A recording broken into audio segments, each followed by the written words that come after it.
Pak Susno, belakangan ini kan anggota Polri ini sangat ramai disorot ya Pak, karena saking banyaknya kasus nih. Ada polisi tembak polisi, ada polisi bunuh ibu, pokoknya polisi berhadapan dengan masyarakat lah. Kenapa sih Pak sampai terjadi kasus seperti ini? Polisi nembak polisi, polisi nembak pelajar, Pelajar. polisi nembak mahasiswa, polisi nembak ibu kandungnya, polisi nembak pasangannya, terus polisi nembak dirinya sendiri. Kan masih lagi nanti polisi akan nembak siapa lagi, gitu kan? Ya. Nah, ini perlu dibahas dan kita terima kasih ya sudah disorot, kemudian DPR sudah memanggil Kapolri, memanggil Kapolrestabes Semarang, kemudian DPR berpendapat, banyak masyarakat berpendapat, banyak cerdik pandai berdiskusi tentang polisi, banyak juga media sosial yang membicarakan tentang penggunaan senjata api oleh polisi. Itu bagus. Mudah-mudahan pimpinan Polri dan Polri tidak tersinggung. Itu bentuk wujud dari rasa cinta rakyat Indonesia kepada Polri. Polri itu milik rakyat. Jadi betapa cintanya pemilik Polri kepada Polrinya. Jadi jangan dianggap ini bahwa suatu hal yang jelek. Ini bagus sekali. Berarti makin banyak masukan, makin banyak aspirasi, ini harus ditanggapi positif. Mengapa demikian? Karena masyarakat tidak senang ya.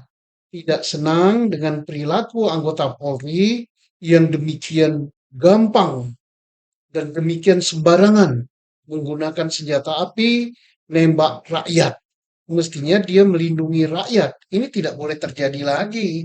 Ini tantangan oleh kepada pimpinan Polri untuk memperbaiki hal ini. Tapi di dalam Polri sendiri apa tidak ada Pak aturan penggunaan senjata ini Pak? Aturan ada, tetapi baru setingkat aturan internal, yaitu SOP-nya berupa SOP yang dituangkan dalam peraturan Kapolri.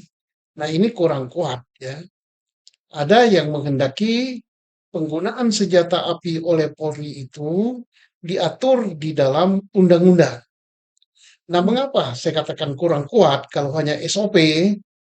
SOP itu mengatur tentang tata cara pemberian izin inventaris senjata api kepada anggota Polri, siapa saja yang boleh memegang. Ya. Kemudian bagaimana prosedurnya untuk dapat senjata api inventaris itu. Misalnya dites psikotes, kemudian dites menembak, dan lain-lain. Kemudian di situ belum diatur tentang bagaimana kalau anggota Polri menembak rakyat, Ya. ya, entah mati, entah tidak mati, siapa yang harus melakukan penilaian atau evaluasi atau mengaudit kejadian itu.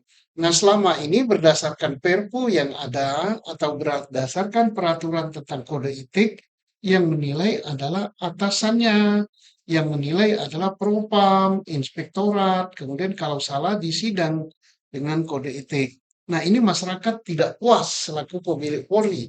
Mengapa tidak puas? Karena dikatakan, wah, itu benar nggak penilaian itu? Jeruk makan jeruk. Hmm. Nah, kayak kejadian di Semarang, polisi menembak pelajar, tewas. Ya. Kata atasannya bahwa itu dalam rangka membela diri, dalam rangka melerai tawuran geng motor atau apa itulah gitu ya. Ya. Ternyata begitu CCTV diketahui, diputar, tidak ada tawuran, tidak ada membela diri. Justru yang ada anggota polisi itu sengaja menghadang, menunggu gitu. Kemudian menembak tanpa tembakan peringatan, tanpa apa-apa. Ini yang sangat mengecewakan masyarakat selaku pemilik Polri. Sehingga masyarakat perlu mendesain itu. Kemudian Kepala Poltabes Semarangnya dipanggil oleh DPR di Komisi 3, baru dia berubah balik arah, mengatakan betul anak buahnya yang salah, betul ini akan diadakan pemeriksaan, kemudian sudah ditahan dan sebagainya. Nah, ini kendaki jangan sebegitu.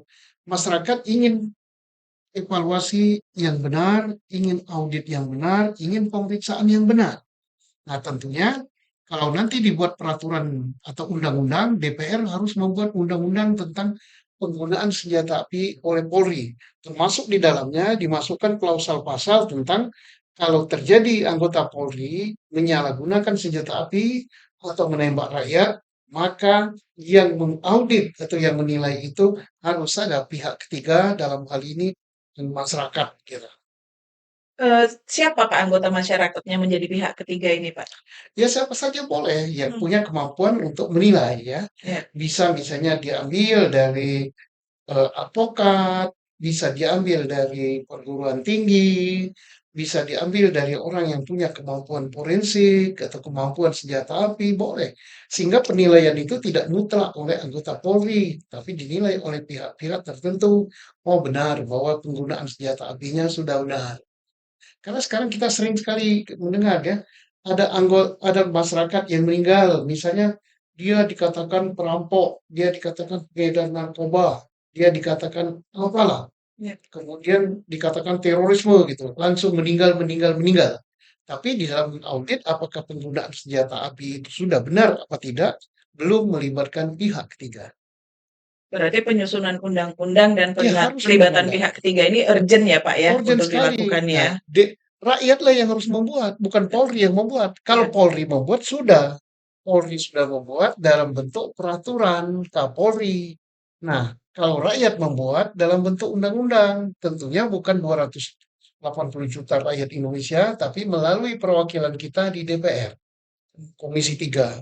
DPR lah yang kita tantang untuk membuat tentang peraturan penggunaan senjata api oleh Polri. Terakhir nih Pak, kan ada wacana juga bahwa sebaiknya Polri kembali menjadi bagian dari TNI. Sebenarnya seberapa Pak itu urgensinya Pak? Polri kembali di bawah TNI TNI, iya. supaya tidak terjadi penggunaan senjata api yang menyimpang. Itu tidak urgent sama sekali. Jadi lain yang gatal, lain yang dikukur. Bukan menyelesaikan masalah. Ya, Dengan kembali di bawah TNI berarti kita mundur 180 derajat. Mengapa mundur? Karena Polri keluar dari TNI itu tuntutan reformasi. Sudah benar. Nah, kalau tidak benar dalam penggunaan senjata apinya, maka yang dibenahi adalah cara penggunaan senjata api. Jangan yang tidak benar penggunaan senjata api, yang dibenahi adalah posisi Polri. Nah, hmm, ini gatelnya di kanan, kukurnya di kiri. Nah, ini aneh juga kalau orang berpikir gitu.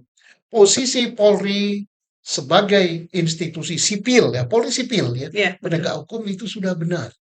Karena kalau Polri di bawah militer, berarti masyarakat manakala melakukan pelanggaran ditangkap oleh militer, ya kan? Nah, tidak benar itu. Kita negara demokratis, sudah benar, tinggal membenari bagaimana cara penggunaan senjata api yang benar, bagaimana cara penerapan hukum yang benar. Itu tugas kita bersama. Baik.